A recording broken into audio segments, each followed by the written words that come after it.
Welcome to Crypto Talk Radio, the podcast for everyday investors like you.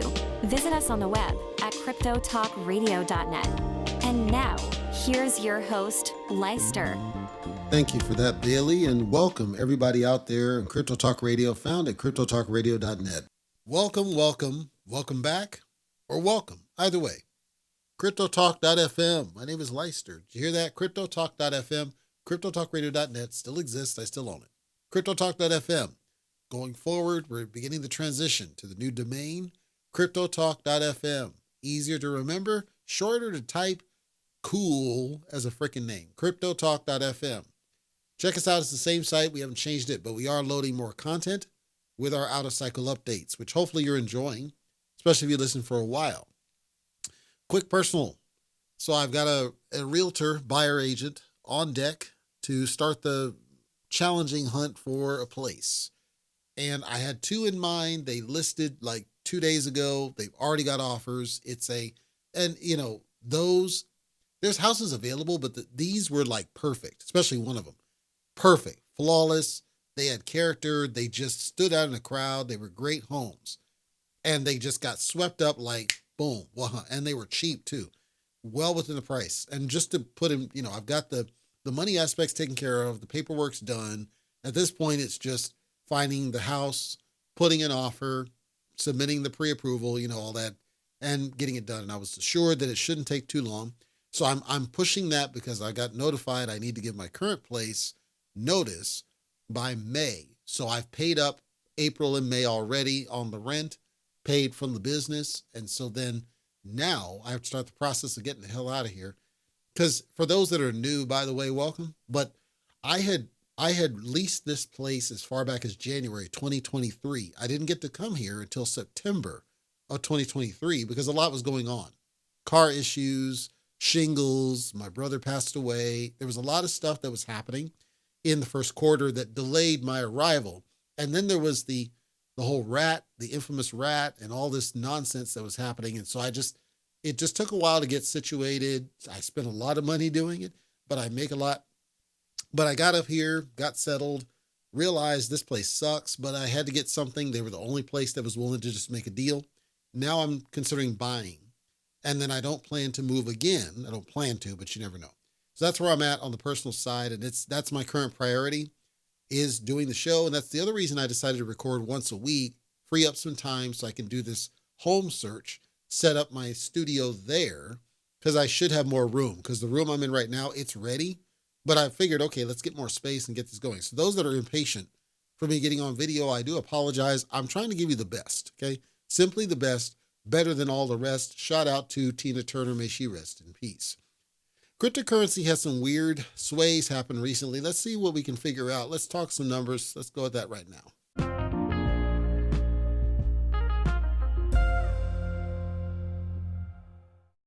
Coindesk.com. Let's look at some numbers and see what's going on. I'm going to start with Ethereum because Ethereum's graph looks a little bit more easy to predict. So earlier on, so this was prior, right? We had a little bit of a drop and then we had a little bit of a rise and it dropped back down again. A low of about 3,500, a high of 3,700, hovering about the 3,500 mark. As I record this, with a bullish sentiment generally, but a downward trend visibly. Bitcoin seemed to come better off. So Bitcoin did the same dip, went back up, dropped back down, but not as the same velocity as Ethereum. A low of 68,000, high of 72,000, high volatile, currently hovering at 69,000 mark. Various people have been talking about the impact on the Bitcoin ETFs and the theory that the Bitcoin ETFs were not directly correlated to the run-ups that we saw. And instead that there may simply be a number of different separate factors, one of those being the upcoming halving, one of those being so-called stale tokens, coins that were sitting in a wallet that all of a sudden they woke up and they decided to start selling and buying, but more so selling. There were some sells that happened.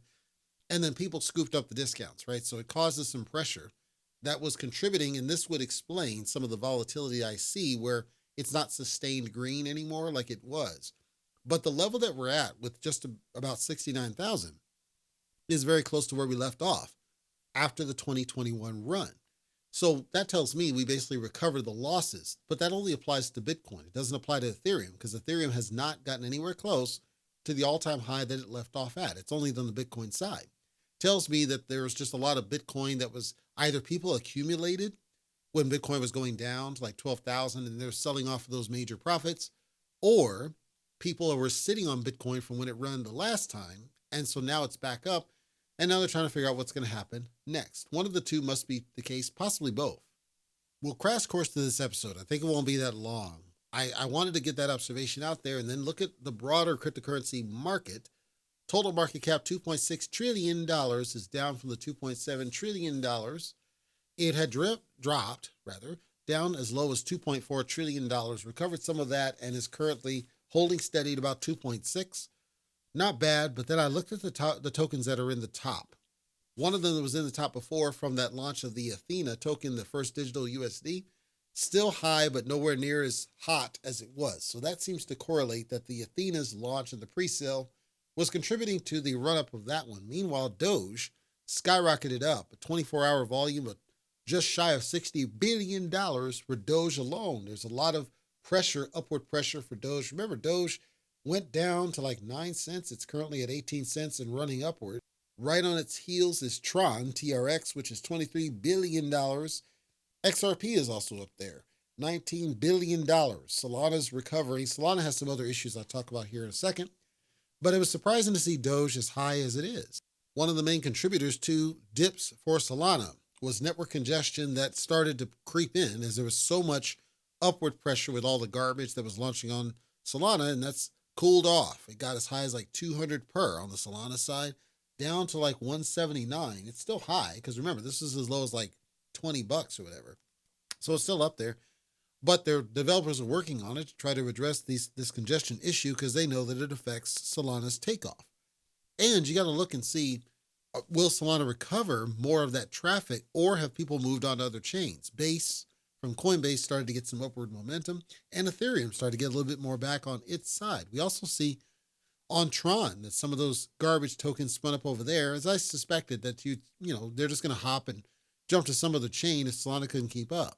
The Solana devs basically just said, you couldn't have anticipated this much growth. There's no way that you could have planned or projected this much traffic in this short of a time, and I agree with this. So I'm not dinging on them. It was going to happen where they were going to have some problems, and they had problems multiple times. This is not new.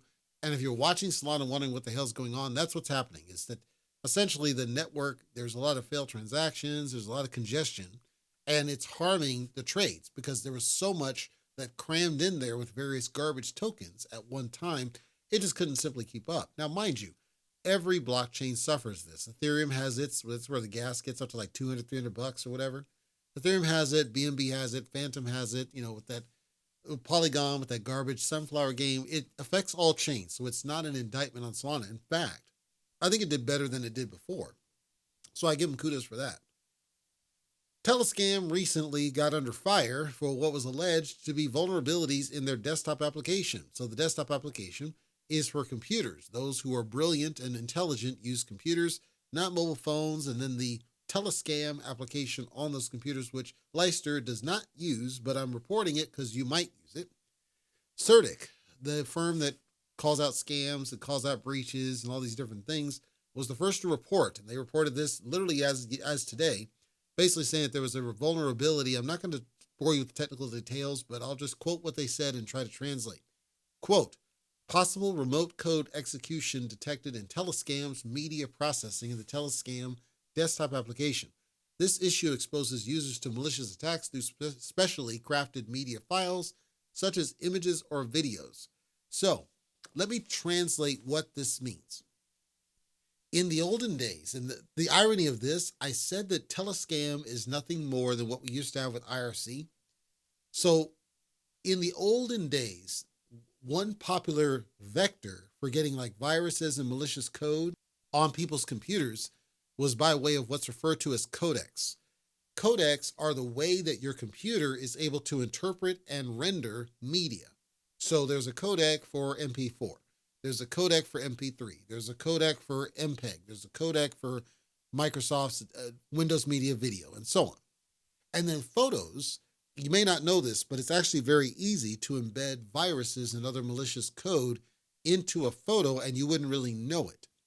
So in the olden days, this is how that was the most common way to communicate malicious code and viruses to your computer was by way of media. So you go, let's say AOL back in way back, you got mail and you get some mail and it's a photo and they say, hey, take a look at my photo with me topless or something. And you click it and it downloads a payload that installs on your computer and takes over your computer. And it was one of the earliest forms of delivery for what's referred to as Trojan viruses. And if you know the story of Trojan horse, it simply means that it's something that's hiding inside of something that looks safe.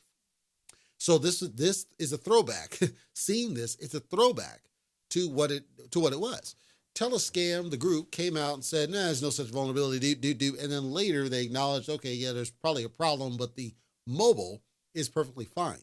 So the mobile is likely perfectly fine because it uses what's referred to as sandboxing. Sandboxing is a way to isolate what's happening in an application from your phone. Now, I would argue it's still possible to breach your phone.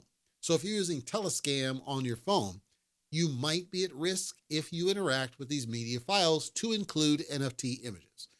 That's why I'm sharing it, because it's a warning to be careful, but this is also the reason that Leister at CryptoTalk.fm does not use Telescam, because that's what it's built for, is to scam people and rip you off, and you may not know it. So just be careful if you choose to use that tool. It is what it is. The irony of the timing of this is the Ton coin, which comes from Telescam, started jumping up because they announced hand scanning, as in palm scanning, technologies for identity verification. Quote, this technology works on any smartphone and browser and is designed to recognize all skin tones. I laugh at this. I'll tell you in a second. Ensuring everyone can benefit from this advanced proof of human system. It's a privacy-centric solution that validates human presence without compromising individual anonymity. So, here's the summary of this. The reason I laughed at the whole recognizing skin tones, my friends and I would have a joke, right? With Michael Jackson's Black or White song. It doesn't matter if you're black or white. Well, if you look at your palm, all of us have the same color palm. So it doesn't really matter about skin tones because it's looking at your palm. So it's kind of cheating is what it is. The other thing is your palm, you can very well cheat this because it's using cameras and it's using smartphones. And as we know from various imaging technologies, they can be cheated using photography. So if they say that they've overcome this challenge, sure. I suspect this is one of those where everybody is FOMOing into the latest cool kid tool. And later we're going to find out, okay, it doesn't really work. It's kind of crap, and then the token's going to crap. That's what I suspect will happen. And I would also question why you would entrust your palm patterns, which can actually be used to violate your privacy, to a place like Telescam, which is designed to scam and take your identity, especially when it's fresh off this sketchy code in its desktop application. However, I digress. Now, let me wrap up today's episode. I said it would be short. That's on purpose. I'm going to wrap up today's episode and talk about BitGet, the wallet. I did a couple of talks about exchanges, and BitGet has an exchange. BitGet also has a wallet, and it's been gaining traction. And the reason I want to talk about the BitGet wallet, there's a number of wallets that I've used over time. The BitGet wallet has one thing that stands out about it that I like, and I talk about it because I think it's going to become the next killer app. That's why I'm discussing it. Part of the problem with cryptocurrency is the struggle in getting into different chains. You can buy Bitcoin pretty easy at this point. It's a little struggle, but it's not that bad. And you can buy Ethereum pretty darn easy. And you can, with some difficulty, you can get BNB. It takes a little bit, but you can do it. But if you want to get into Tron, it's a pain. If you want to get into Matic, it's kind of sort of easy. Avalanche is a little bit of a pain, not that much. And Base is a little bit easy, but not quite. And so it's this diverse whatever. BitGet has an integration with their swap in the wallet. And if you do, I do encourage you to check out their wallet and just kind of play with it. It's okay for the United States, but you just can't use, they have a different tool I'll talk about in a second that you can't use. But the swap, the way it works is you can exchange, not all, but most coins for other coins on different blockchains. It's I don't want to say trustless, but it doesn't have the same limits to say it has to be the same chain to swap a coin. So you can take, your Ethereum and get some BNB as an example. It's a little bit rigid. Like if you needed to swap Cardano to, let's say, AVAX, you'll probably get an error.